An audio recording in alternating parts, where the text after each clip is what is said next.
But okay, I'm actually just hot take on this draft. Come on. So they have like 3 lanes that are supposed to be dominant, right? They went like full laning phase. Rumble is known to be a strong laning phase, Lucian as well, Aphelios Thresh as well. So my take, knowing how NA scrims are, is that on scrims they felt like, wait, this comp, we don't really need to meet this criteria of outrange and whatnot, because we can always get 4 or 5k gold ahead, and then we are first on the objective, and then Rumble becomes good to zone out of the objective and whatnot. But the reality is, the reason why you're 4 or 5k gold ahead in scrims is because the enemy team is just trying to fight you when they shouldn't, and when you go on stage, then like there is a lot of it's very easy to get misreads in NA scrims. I think that the scrim culture here is atrocious, coming from the way that... What are the differences? Now let's talk about this. What are the main differences that you've seen? Because you say it's atrocious compared to presumably LEC, right? So it starts on the booking. I think even holy shit. I think that even the booking, like it's way weirder than you. People sometimes break like the rules of booking and whatnot, but that's not really scrim culture, but it kind of sets a habit to it. Being late is very, very common. Taking a lot of time in reviews is very, very common here compared to you. Leaving dodging. Leaving drafts like we did versus 100 Thieves on stage. Look, draft dodging is a proud American tradition, okay? We've been doing it since Vietnam. True. Some of the presidents even did it. No, shout out JW. It reaches to a point there, Barn, that Alfari said, where teams literally do the whole draft and then dodge it like last second.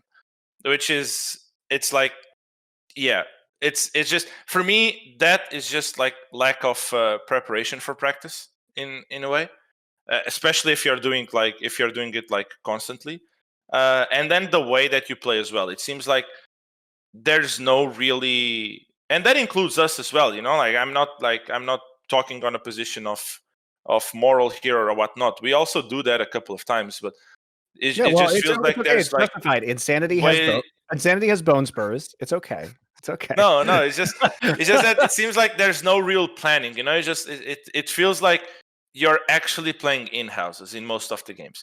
There are a couple of teams that are really productive to scrim with, but I do believe that those teams that are productive to scrim with are different to us than to other teams. It really depends where the psycho of the team is, right? If you have like the psycho in different lanes, then it's going to be a full fiesta. But if you have the psycho in both lanes, especially if it's top lane, then they'll just like battle it out a little bit, and the rest of the map can be productive. But overall, it's just like.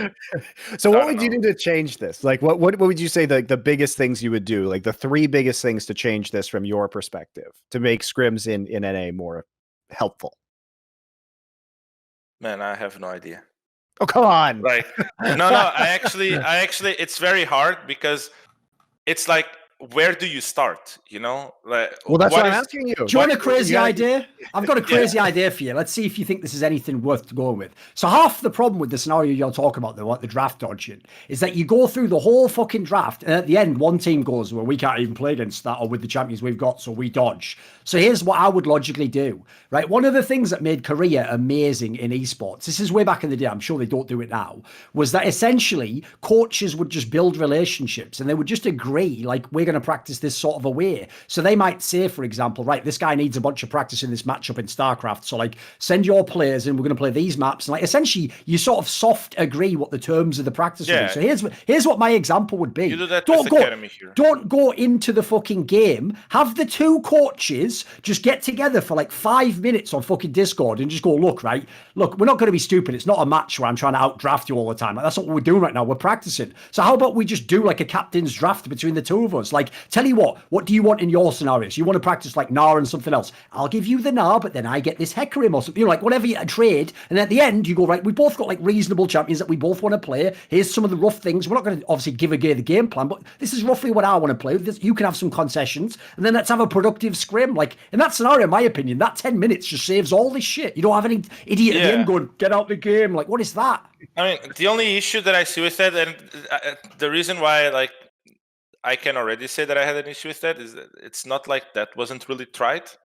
It's just that, for example, let's say that I tell the enemy coach, okay, like I wanna practice like some Kai'Sa, you know, but this coach is going to play versus TSM, and they will ban Kai'Sa because Lost literally only plays Kai'Sa. They're like, oh no, this weekend we are not gonna face Kai'Sa, so we are just perma-banning it the whole week just because we are banning it in this one weekend. So they won't give you that even if they get something in return, because to get something in return that means more games. And here's the analogy. You know that famous meme where there's a cute dog and it has a frisbee in its mouth and it goes, don't take, throw. Don't no take, throw. That's fucking NA teams. So you have to give a little bit to get it back. Guess what? Yeah, if you give him the Kai'Sa in that game, he's going to give you a game where you get the pick you want. Whereas to tell you what, I know what would happen already, Jotun. I bet I'm already stumbling on the real problem here. Tell you what, if you refuse to let Kai'Sa go through whatsoever, now I go into attrition mode and I go, right, what do they need in their draft? Right, fuck it, we're just banning Azir every single. You know what I mean? Like now I'm just fucking his draft up as well. At the end, we both got garbage practice. And then no one got any better. That's really true. Like, oh Jesus, get me out! Get me out! That's true. No, for sure that happens. No, for sure. Like, I think that there's like a way bigger incentive to, let's say, protect players' morale during practice than to actually have good practice.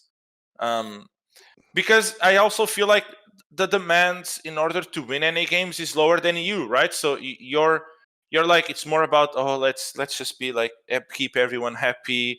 Let's not talk poorly to our players or like correct their. This goes back to last year when I was working with C9, and sometimes they like couldn't get practice on Fridays because teams would be so afraid of losing morale that they wouldn't play C9 because C9 would just destroy them the day before their games, like 5-0 them in a scrim block. And so teams would start turning down Cloud9 late in the week. That's so crazy. I mean, well, we don't care about that, and we didn't scrim C9 once this split.